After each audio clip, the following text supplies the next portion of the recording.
You know what I'm saying? That's you trying to punish this. You trying to punish that, yeah. If you make any, you put his chin in the air when you do that shit. That's why I tell you punch on the shoulder. You know what I'm saying? Yes.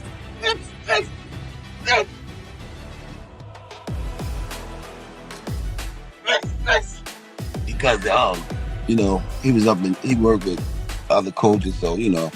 Yeah. But I do know how the fight will be different. The rematch. With a different strategy.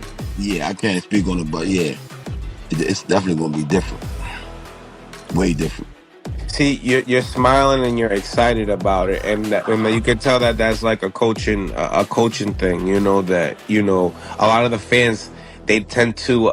Gervonta Davis has made it clear he's not letting another blemish touch his record, as he and Lamont Roach gear up for their August 16th rematch. The energy in both camps has shifted. There's a clear sense of urgency, but Davis's side looks especially locked in. Training footage shows explosive MIT work, power-heavy sparring, and sharp tactical drills, signs of a man not just looking to win, but to dominate. This isn't just about revenge, it's about re-establishing control and shutting down any doubt about who's the real threat in the division. I mean, Roach should have won the first one. He got robbed because that should have been a knockdown, and the commission messed that up. But in the rematch, I like Tank in a good fight. Roach's camp, in contrast, seems fueled by a sense of justice, treating the controversial draw like a personal insult. They're not just preparing for a rematch, they're out to settle a score. His father and coach, Lamont Roach Sr., has been outspoken about upgrading their entire strategy, focusing on added power, sharper timing, and relentless combinations. This time, they're not leaving it in the judge's hands. They're aiming to finish the fight in a way that leaves no room for doubt. Like the betting me that he gonna knock me out and stuff like that. That didn't go too well for him. Did y'all bet? Oh, we bet and we shook on it. He paid up? He changed his number. Again, there's a high level of mutual respect for each other. Like I said, we done bumped into each other plenty of times. Oh, more than an average boxer would see another boxer outside of boxing. Still, the noise outside the ring has been almost as loud as what's happening inside it. Rumors are swirling that Gervonta "Tank" Davis isn't as motivated as he once was, and many believe his underwhelming performance against Roach was proof. Some even think he might retire sooner rather than later. Coach Kenny Ellis addressed the talk in a recent interview with Fight Hype, saying, "Whatever he decides to do, I always say I support him or any other fighter. If he wants to wake up tomorrow and say I'm done, he's done. Everybody has their own path, that's their decision." When asked about Tank's mental state in boxing right now, Ellis admitted, "It's hard to say.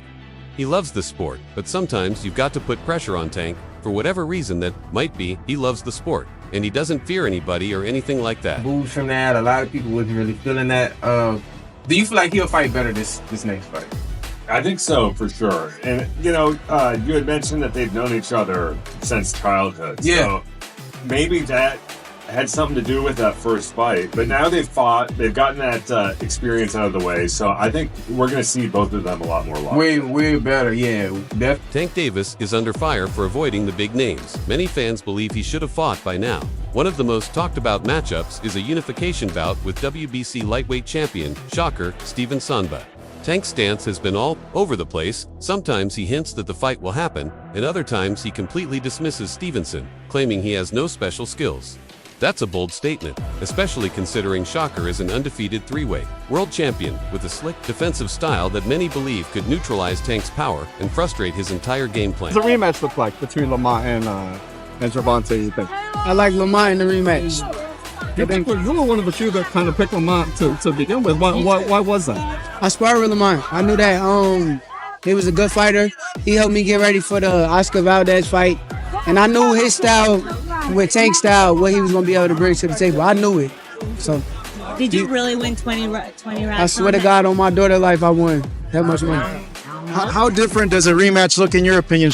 Instead of chasing the high-stakes fights that would define his legacy, Gervonta Davis seems more interested in running it back with Ryan Garcia, man he already stopped with a body shot. But here's the truth, nobody's really asking for that rematch. The public wants to see Tank tested against the best of his era fighters like Devin Haney and Teofimo Lopez, both world champions in multiple divisions. Either matchup would be a blockbuster and a major legacy fight, yet Tank hasn't shown real interest in making them happen.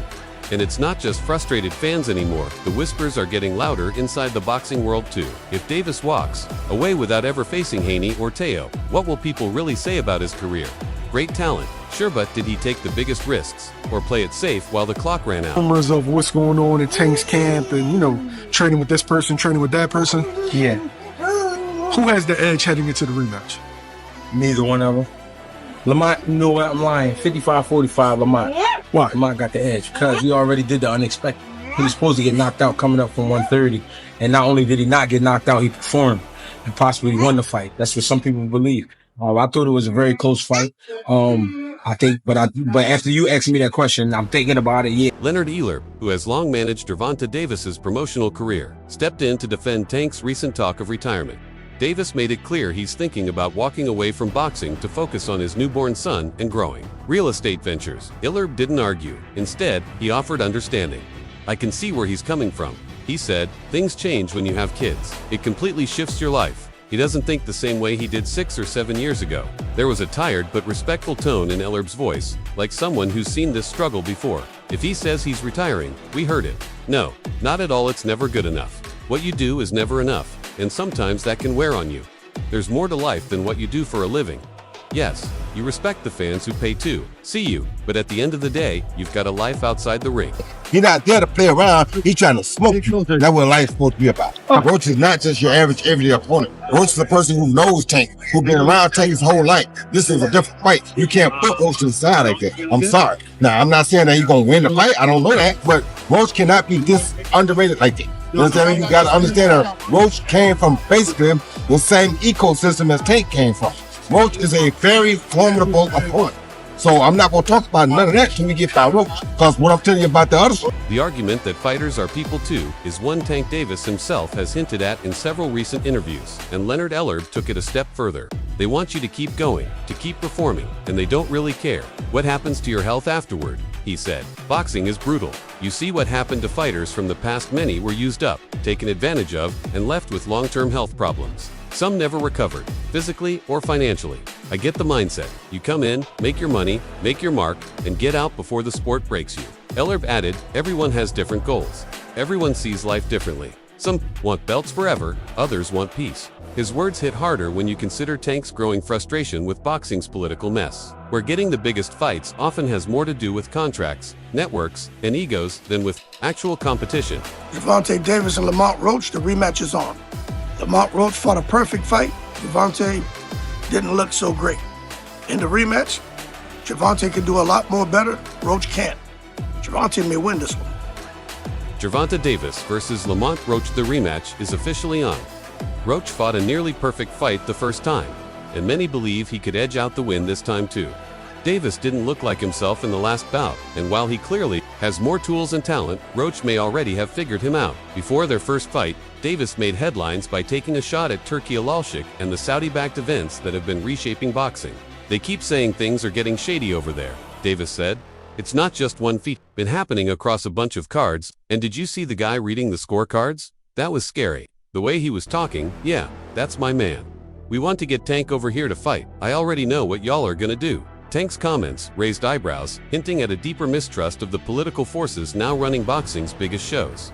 People just don't like Tank to a point where any little thing, just because he ain't knock him out, he probably feel like pulling though that he lost and he didn't, or it was a draw. You know, I feel like Tank was doing a lot of smart things in the beginning, moving a little bit too much, but I feel like he was still like frustrating him and things like that. And I think Tank did a good job. He looked sharp than me. And I don't know, people just be talking. You know, at the end of the day, you can't please everybody.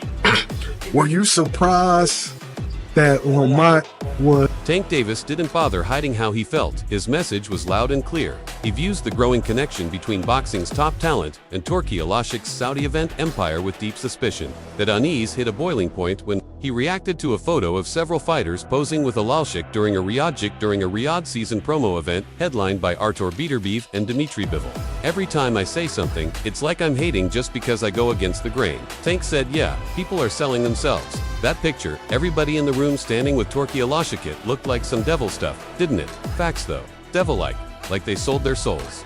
His words shocked some, but they echoed a growing concern among fans that boxing is being swallowed by politics. money, and influence, leaving integrity behind. The hardest punch I ever faced. No. And I ain't shitting on him or nothing like that. He can punch. But Jonathan Okendo, he's from Puerto Rico.